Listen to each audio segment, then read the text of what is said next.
Hi there, welcome to BoxPred, and in this video I'm going to be giving my prediction on the upcoming November the 20th fight between Paul Williams and Sergio Martinez for the WBC Middleweight Title. It is a rematch. Before I begin, I would just like to mention that there has been quite some talk about the weight issue surrounding Sergio Martinez for this fight.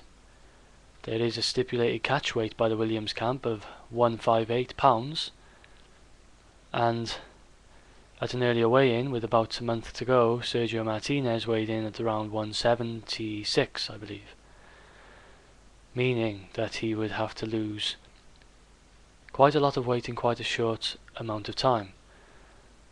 For the sake of my prediction, am not concerned with this whatsoever. I am giving my prediction on the assumption that both fighters will come in peak condition to give a good performance. So, my prediction for this fight is a Sergio Martinez victory by close decision. If I begin by looking at their first fight, which was very exciting, both men scored knockdowns in the first round and then continued to box a very close contest until the very end, where Paul Williams was awarded the majority decision by the judges. If we take a look at that fight, I believe that, like a lot of his fights, it was Paul Williams' punch volume that won him that fight. I think, looking at the fight, in my opinion, Sergio Martinez caused more damage to Paul Williams than the other way around. This was shown on the damage to Paul Williams' face at the end of the fight. And I also thought Martinez looked a lot sharper towards the end of the fight and was landing the cleaner punches in the last couple of rounds. However, it's understandable that the judges would give it to Paul Williams. If you look at CompuBox stats, he threw a lot more punches and therefore landed more punches. However, Paul Williams is not an accurate puncher, and in a lot of his contests his opponents actually out-percentage him in their punching statistics across the board. So they don't throw as many punches, but they land in with a higher percentage of punches. Okay, I'd like to talk a little about the fights that both fighters have had since fighting each other. Paul Williams fought Kermit Cintron, and in the fourth round, Kermit Cintron, as the fighters became entangled, fell through the ropes onto an announce table and then down to the floor, WWE style.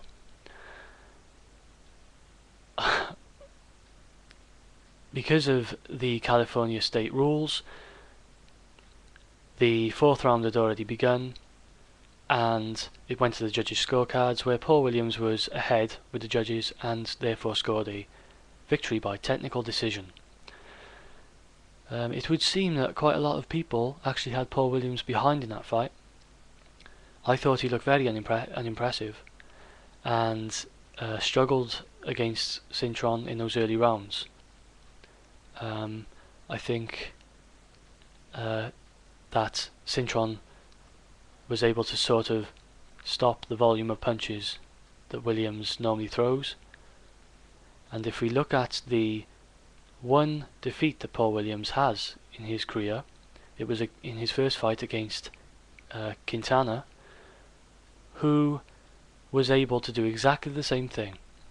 If you look at the stats for Paul Williams' punching output in that fight, it was way below his usual self.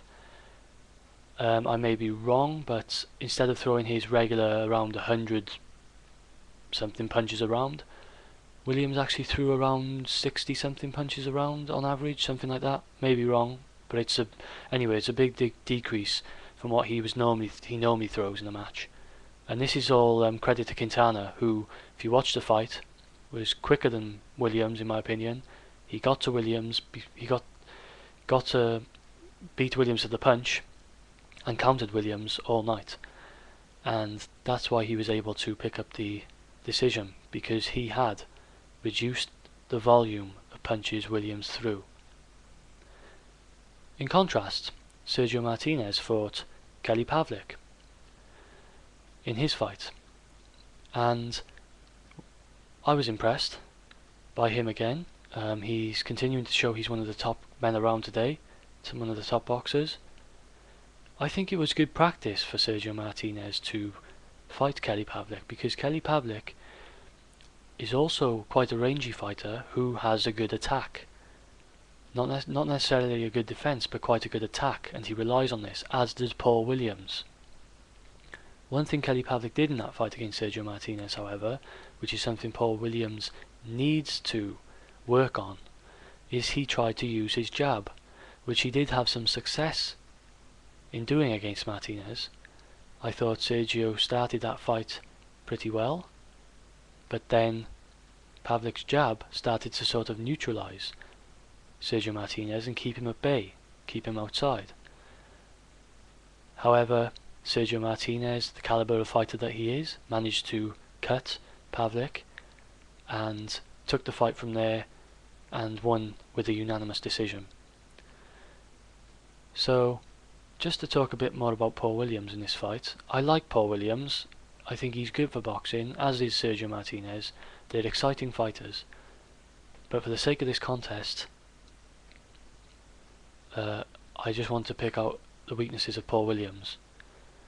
He is very tall and has a great reach for his weight division.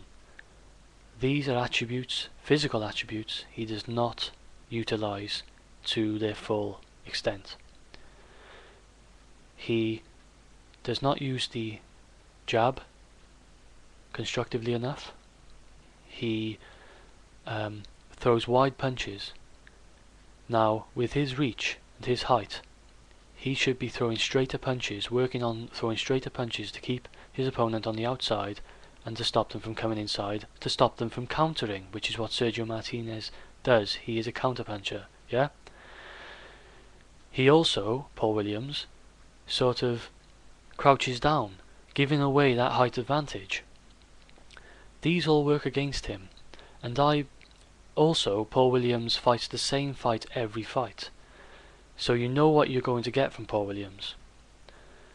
And I believe, it is just my opinion, that Paul Williams is a counter-puncher's dream in a rematch, because, okay, a counter-puncher, if they're having a rematch with another fighter, they know the type of puncher that the fighter is, they can counter, so they know straight from the start that they can just counter what that boxer's brought to them in the last fight. However, Paul Williams, because he fights the same fight every fight, he comes forward and he throws wide punches and he leaves himself open in defense. Sergio Martinez is going to be able to just counter him all night long. He has so many counter opportunities, as he showed in the first fight. But in this fight, I believe he'll get even more counter-punching opportunities, and he can do even more damage to Paul Williams. Unless Paul really works on his jab and tries and is successful in keeping Sergio Martinez at bay outside, reducing those counter-punching opportunities, then this brings me on to my next point. I would not be surprised if there was a late stoppage for Sergio Martinez. The damage he did in the last fight leads me to believe if there's more damage in this fight and he cuts Paul Williams could be stopped. But I have gone for the close decision to Sergio Martinez, and I don't want to contradict myself here, although I inevitably will. It is extremely difficult, as I have mentioned, to win a points decision against Paul Williams. His punch volume simply looks great for the judges, and it's very difficult to get around that. He just throws doesn't matter, he doesn't care about accuracy, he just throws. And even if the other guy is more accurate and does more damage, the sheer punch volume, if he hits you in the arm, if he hits you on the chest, it doesn't matter. Paul Williams will just hit you all night long. So, why do I think this fight will be any different? Why do I think Paul Williams won't get the decision? Well, I'm banking on Sergio Martinez's game plan with his counter-punching to be able to neutralise, as Quintana did in his first fight with Paul Williams, to neutralise Paul Williams's punch volume. That's the key to this fight, I believe. To stop Paul Williams throwing that volume of punches. To make him a little bit cautious, to land those counter punches with effect, to hurt Paul Williams, and then I think Sergio Martinez, as the fight goes on, can run away with the fight a bit more. I still believe that Paul Williams will get a lot of punches off, because he inevitably does, and that will be why I think the decision will be quite a close one. But that's what I'm going for in this fight. Thank you for watching my video. As always, I am very interested to hear your comments and your thoughts and opinions on this fight, so please feel free to comment and let me know what you think. All I hope is that this fight is as exciting as the first fight between the two. I like both boxers, I think they're great for boxing, and I look forward to the fight on the 20th. I'm out.